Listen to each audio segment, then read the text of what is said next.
안녕하세요. 이민경 행정사입니다. 오늘은 비영리 법인 중에서 재단법인에 대해서 말씀드리겠습니다. 여러분 좋아요, 구독, 알림 잘 부탁드립니다. 비영리 법인에는 사단법인이 있고 재단법인이 있습니다. 비영리 법인은 이제 민법에 근거해서 하는 건데 사단법인들을 가장 많이 등록을 하고 있죠. 이에 비해서 이제 비영리 법인은 등록 사례가 그렇게 많지는 않습니다. 그 이유는 이제 전제 조건도 어렵고 등록 절차도 어렵습니다. 그러면 과연 사단법인과 재단법인의 차이는 무엇일까?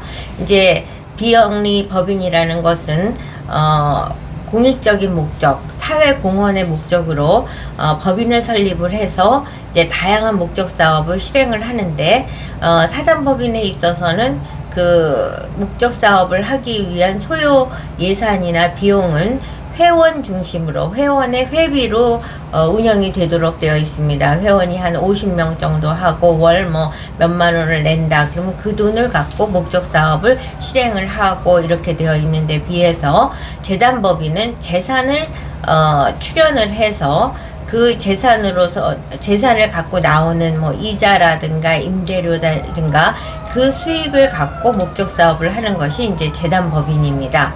그러니까 사단법인에 있어서는 그 회원이 진성 회원인지 실제적으로 존재하는 회원인지 회비를 내는지 또 의사결정은 총회를 이루어서 이루어지기 때문에 총회 참석을 했을 때 회원 개개인이 본인에 대한 정보, 생년월일, 그 다음에 서명까지 한 그 문서가 이제 중요한 것처럼 재단법인에 있어서는 그 재산의 존재와 그 재산의 실용적 가치와 그 재산의 운영에 의해서 발생되는 수익을 갖고 목적 사업을 실행할 수 있는 조건이 부합되는지를 확인하는 것이 어렵습니다. 그래서 이제 회원을 입증하는 것과 재산을 입증하는 차이다.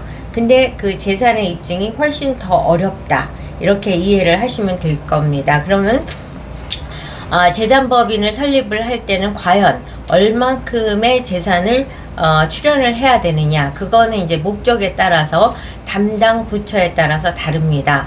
한 5억에서 몇십억까지 이렇게 필요하다는 말씀을 드리고, 종교법인은 뭐 한 30억 이상이 될 것이고, 뭐 그 교육법인 같은 경우도 2, 30억이 넘어야 되고, 이런 식으로 이제 기본 재산의 벽이 굉장히 높다, 이렇게 이해를 하시면 될 겁니다. 그랬는데 그러면 그 2, 30억을 출연을 한다, 5억을 출연한다, 그러면 그 돈에 대한 걸 입증을 해야 됩니다. 그 입증을 하는 것이 어려운데, 사실은 만약에 현금이다 그러면 잔고 증명을 하니까 비교적 덜 어렵다고 볼 수 있죠. 그런데 부동산이나 유가증권을 출연을 할 경우, 부동산의 경우에는 거기에 뭐 담보가 설정이 되어 있다든가 뭐 여러 가지 이제 그 문제점을 안고 있는 부동산이다 그러면 그 문제를 해결해야 됩니다. 가정에서 이제 한 법인의 경우 5억의 출연금을 12억의 이제 출연금을 내는데, 그 12억이 토지를 기본 재산으로 했는데 그 근저당 설정이 3억 원이 되어 있었습니다. 그랬을 때는 그 채권을 변제하든가 변제해서 말소하든가 다른 다른 보통 재산으로 변경을 해야지만 가능합니다. 그래서 이제 이와 같이 출연한 재산을 갖고 과연 이자와 또 임대료, 여러 가지 기타 수익이 어떻게 발생되고 그 수익을 어떻게 지출할 것인지에 대한 수지 예산서를 논리적으로 작성을 하는 것이 필요합니다. 예를 들자면은 운영비가 연 5천만 원이 든다. 근데 기본 재산이 7억 중 5억이 정기예금으로 되어 있으면 이자율을 계산하면은 2.5% 계산했다고 가정하면 1250만 원 밖에 안 나옵니다. 그러면 나머지 3600만 원은 무엇을 할 것이냐? 그러면 3600만 원 확보를 위해서는 임대 수익이 발생될 수 있는 건물을 더 구입을 해서 출연 재산으로 했을 때 가능한 거죠. 그리고 이제 이렇게 재산에 대한 걸 입증하고 수입 재산 예산서를 이제 수지 예산서를 논리적으로 타당하게 작성하는 것이 중요합니다. 지금 말씀드리는 것은 재단 법인이 성공적으로 등록이 되기 위해선 어떤 서류를 구성해야 되고 그 서류의 준비가 얼마나 어려운지에 대한 설명을 드리는 겁니다. 그리고 이제 정관 작성이 굉장히 정교해야 됩니다. 정관 작성에서는 기본재산 처분에 대한 내용을 명료하게 작성하는 것이 아주 중요하고, 이 부분이 심사하는 사람들에게 납득되지 않는다 그랬을 때는 이제 반려의 요인이 될 수 있기 때문에 정관 내용 중에는 기본재산 처분 조항이 핵심이라는 말씀을 드리고, 또 이 기본재산을 매도, 증여, 교환, 용도 변경, 담보로 제공하고자 했을 때는 반드시 이사회 제적인원 3분의 2 이상이 찬성하고 의결을 해야지만 가능하다는 말씀을 드릴 수 있습니다. 그리고 이제 기본재산의 목록을 반드시 첨부해야 되는데, 기본재산이 토지, 건물, 현금, 평가액 이런 것들을 입증을 하는 걸 그냥 내가 이게 5억이다 이렇게 하는 게 아니라 감정평가도 해야 되고 공증도 해야 되고, 이와 같은 문서가 첨부되어 써야지 그 액수만큼을 기본재산으로 인정해 드릴 수 있다는 점. 그리고 재산은 기본재산과 보통재산으로 구분을 하게 되고, 그리고 이제 이사회 구성이 중요합니다. 사단법인에서는 총회에서 의사결정이 되는데 비해서, 그 재단법인은 이사회에서 구성이 되는데, 이사회 구성에 있어서 친족이 5분의 1 이상이 되면 안 된다는 점. 왜냐?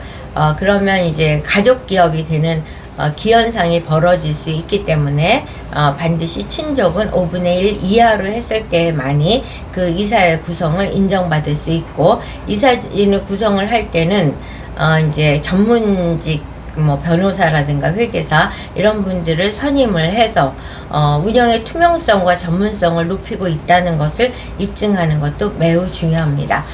이처럼 재단법인은 사단법인과 달리 굉장히 까다로운 절차가 필요하고, 이를 위해서 이민경 행정사가 갖고 있는 강점은 우선 목적사업에 따라서 주무관청을 어디로 할 것인지를 정확히 파악해서 결정한다는 거, 그 다음에 재산 구조의 설계를 통과하는데 무리가 없도록 구성해드리는 전략, 현금은 얼마로 할 것인지, 부동산은 어떻게 할 것인지, 부동산의 임대 수익은 어느 정도 나오는지, 이와 같은 이제 수익 구조를 정확히 구성하는 것이 중요합니다. 그 다음에 정관을 정교하게 설계해서 반려의 요인이 없도록 기본재산 처분에 대한 거라든가 이사회 구성에 대한 거라든가 이런 것들을 정교하게 설계해서 만들어야 된다는 거. 그리고 이제 진행하는 과정에서 보안이 떨어지거나 반려 요인이 됐을 때 그와 문제 해결을 이제 순발력 있게 난이도가 어려운 문제를 잘 해결해 나가는 것이 바로 재단법인을 성공적으로 등록하는데 결정적인 능력이라는 점을 강조해 드리면서, 재단법인 설립이 필요하신 분들은 연락 주시면 최선을 다해서 여러분들이 목적하는 사업을 이행할 수 있는 재단법인으로 설립해 드린다는 점을 강조해 드리면서 오늘 영상 마치도록 하겠습니다. 좋아요, 구독, 알림 잘 부탁드립니다.